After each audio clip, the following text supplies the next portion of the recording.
राष्ट्रपति चुनाव के संबंध में दो महत्वपूर्ण पहलुओं को समझ लेते हैं। पहला है आनुपातिक प्रतिनिधित्व व्यवस्था, दूसरा सिंगल ट्रांसफरेबल वोट सिस्टम। राष्ट्रपति का चुनाव 18 जुलाई 2022 को होने वाला है।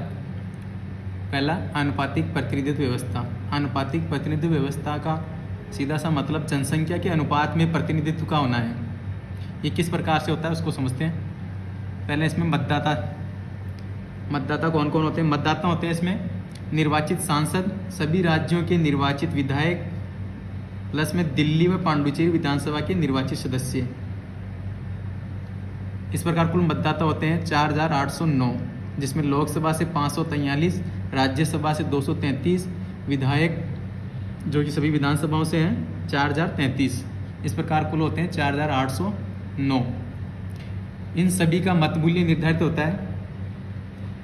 विधायक का मत मूल्य राज्य की कुल जनसंख्या डिवाइड बाय विधानसभा के निर्वाचित कुल सदस्य को 1000 से भाग देने पे मत मूल्य प्राप्त होता है। एग्जाम्पल के तौर पर राजस्थान का ले लेते हैं। राजस्थान की जनसंख्या 1971 की जनसंख्या के आधार पर हुआ है। ये 1971 में राजस्थान की कुल जनसंख्या थी 2,57,65,806 और विधानसभा की कुल सदस्य संख्या 200 डिवाइड बाई 1000। ये वैल्यू आती है 128.829। राउंड फिगर में लेने पर मत मूल्य 129। तो राजस्थान के एक विधायक का मत मूल्य 129 होगा। इसी प्रकार से सभी राज्यों की जनसंख्या के अनुपात में ये मत मूल्य अलग अलग प्राप्त होता है। यूपी में सबसे ज़्यादा है, एक विधायक का मत मूल्य 208 है। सिक्किम में सबसे कम 7। अगर सभी राज्यों के विधायकों का मत मूल्य निकालें इसी प्रकार से तो कुल आता है 5,43,231।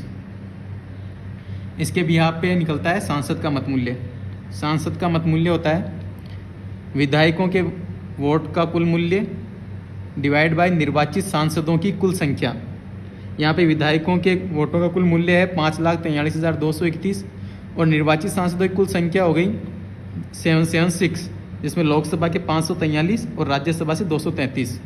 डिवाइड करने पे आते हैं 700.03। इसको राउंड फिगर में 700।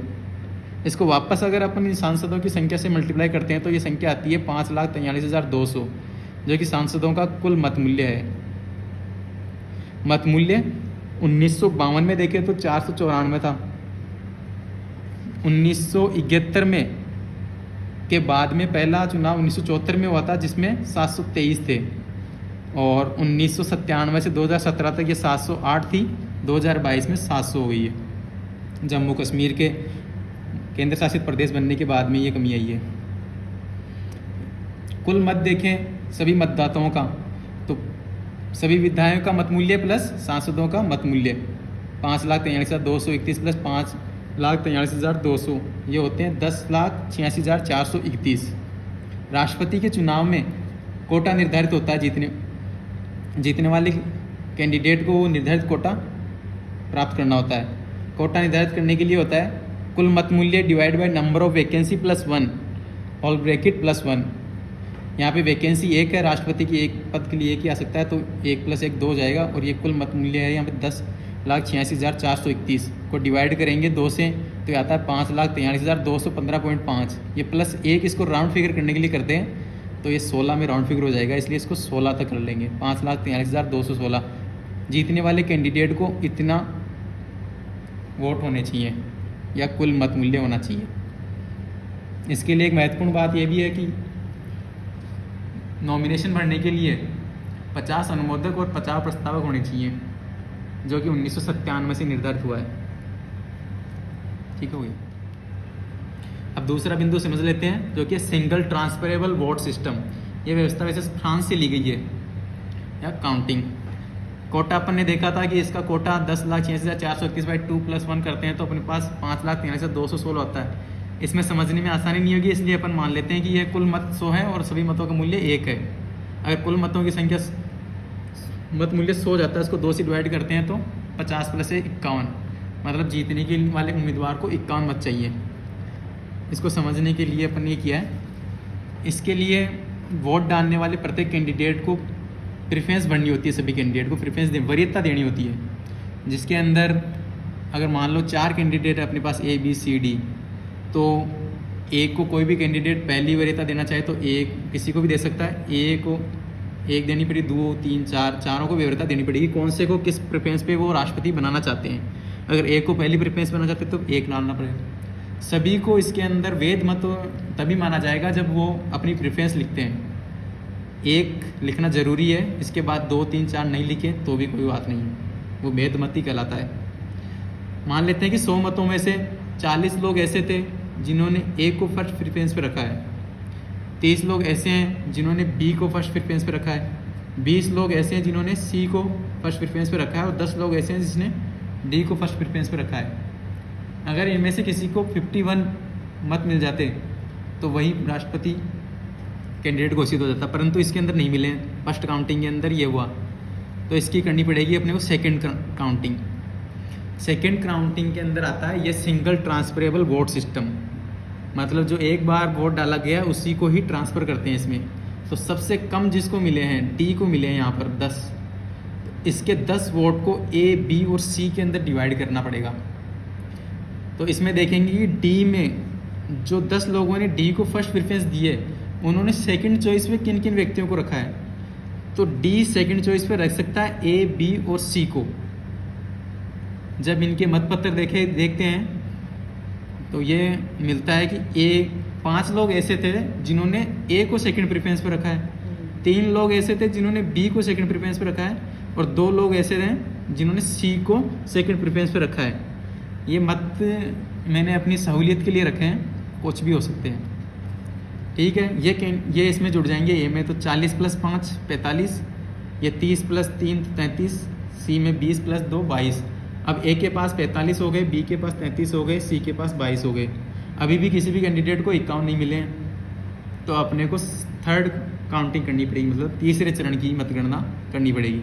तीसरे चरण मतगणना के अंदर C के अंदर जो सबसे कम मत है 22, इनका ट्रांसफ़र होगा A और B को। तो देखते हैं किस प्रकार से होगा। C को मिले टोटल मत हैं इसके 22 लोग ऐसे हैं जिसमें से 20 लोगों ने तो C को फर्स्ट प्रेफरेंस से रखा है, पर 2 मत इसको D से प्राप्त हुए हैं, तो ये 20 + 2 है यहाँ पर।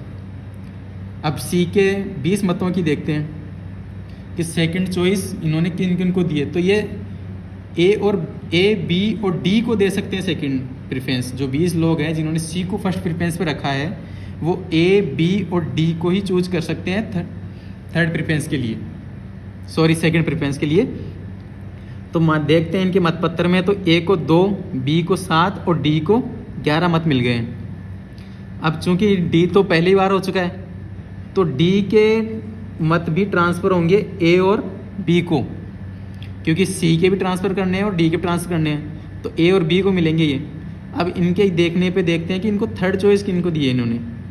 तो D ने मतपत्रों में, D जो 11 लोग हैं उनके मतपत्रों में देखने में मिलता है कि एक ने तो A को दी है थर्ड चॉइस और 10 लोगों ने B को दी है थर्ड चॉइस। तो ये एक को मिल जाएगा 1 मत और ये B को मिल जाएंगे 10 मत।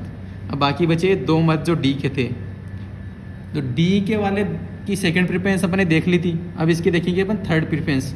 थर्ड प्रेफरेंस में क्या क्या भरा है इन्होंने, तो ये D का है जो A और B को चुन सकता है थर्ड में, क्योंकि इसने सेकंड पे तो C को चुन लिया पहले ही, तो C का तो इसने हो गया, तो फर्स्ट सेकंड इसकी हो गई। थर्ड के अंदर ये और A और B को चुन सकता है। तो इसमें देखने में मिलता है कि एक बंदे इसने A को चुना है थर्ड पे और एक बंदे ने B को चुना है।